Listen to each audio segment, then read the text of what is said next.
Strivers achieve what dreamers believe is the phrase that has fueled the life of Pastor JaMichael D. Jordan Sr. He is a man of many talents and gifts, but his strongest will and desire is to pour into the lives of people and to help them see the ability that they have to succeed and walk in their God-given purpose. JaMichael has become a newly published author with the release of his first book entitled Decoded, Discovering the Mystery That Is You.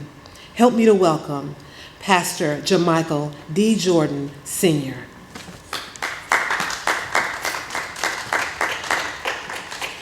Thank you, and good evening. First of all, it's indeed an honor to be here with you all tonight, to be able to speak to you, to hopefully encourage you, motivate you, and inspire you to be everything that God has created you to be. One of the things that I do know is that everyone here is here for a purpose. Everyone is gifted. Everyone has a treasure. Everyone has a talent. And sometimes life can beat us down. Sometimes life can make us feel as though we don't have nothing to offer, or we're not good as the person we're looking up to or the person coming behind us. But the truth of the matter is, if you were not here for a reason, God would have no use to create you. But the fact that he did means that there's something great in you that he wants to get out of you. And so tonight, I just want to just share with you a portion from my book called Decoded, Discovering the Mystery That Is You. I heard a joke about two caterpillars who were crawling across the grass when a butterfly flew over them. One looked up and nudged the other and said, "You couldn't get me up in one of those things for $1 million." The first time I heard the joke, I laughed, not because I thought it was funny.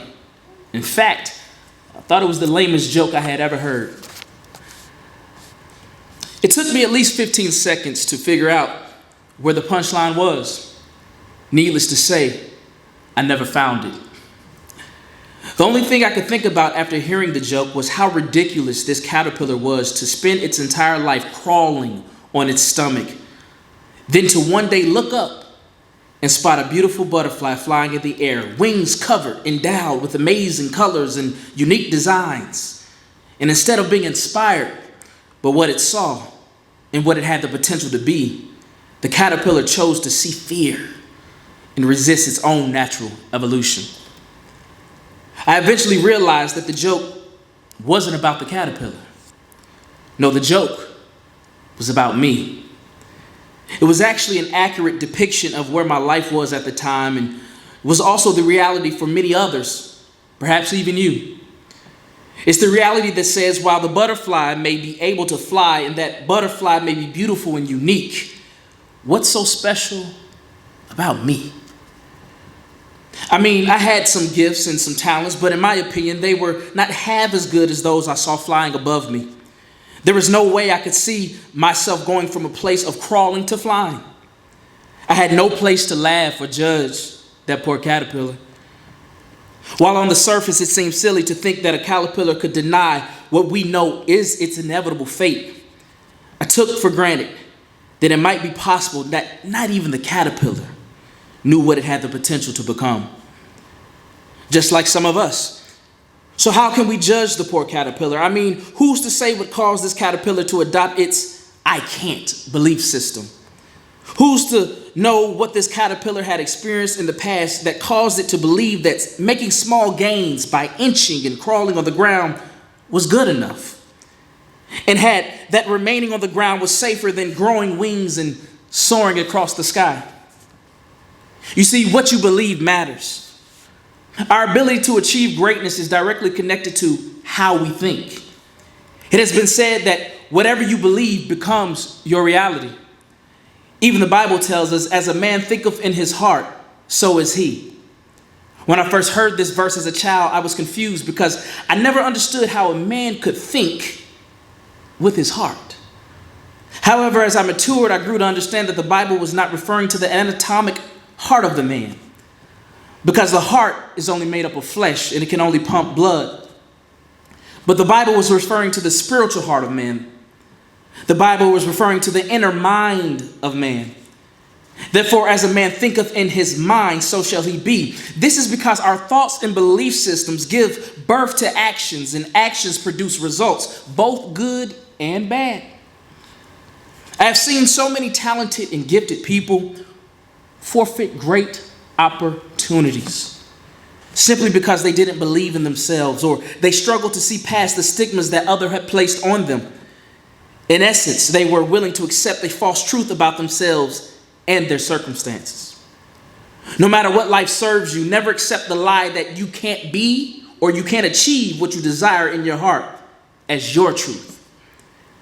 Just think about all the things that we enjoy today that would have never been made and have never been available to us if certain creators and inventors had stopped believing in themselves and quit on their goals. When others said that they were only dreamers and they were out of their minds, they refused to believe it. Take Steve Jobs, for example.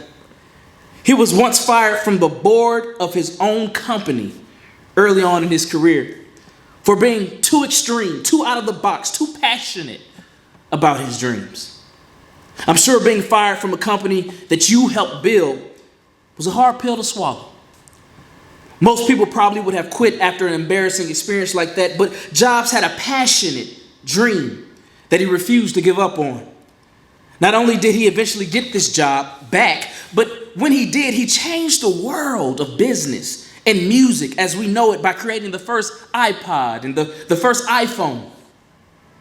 And then there's Oprah Winfrey.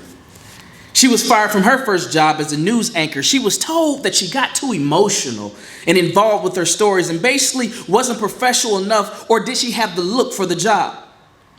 Well, we all know the story, and we all know how her story turned out.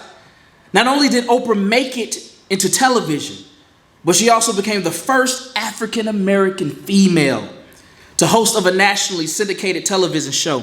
She went on to make and act in many star-studded Hollywood films before becoming the first African-American woman to own her own television network. You see, being successful never comes before having to overcome substantial odds and disappointments. I say all that to say nothing can stop you from accomplishing what your heart desires. Nothing can stop you from doing what God has created you to do. You are always one thought. You are always one idea away, one action away from walking into the best season of your life.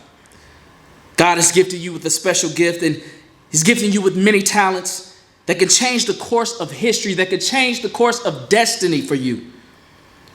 And you may be hearing this right now thinking, well, what I have to offer is small. But let me assure you that you're wrong. Because even the smallest pebble can create the greatest and biggest ripple. Thank you.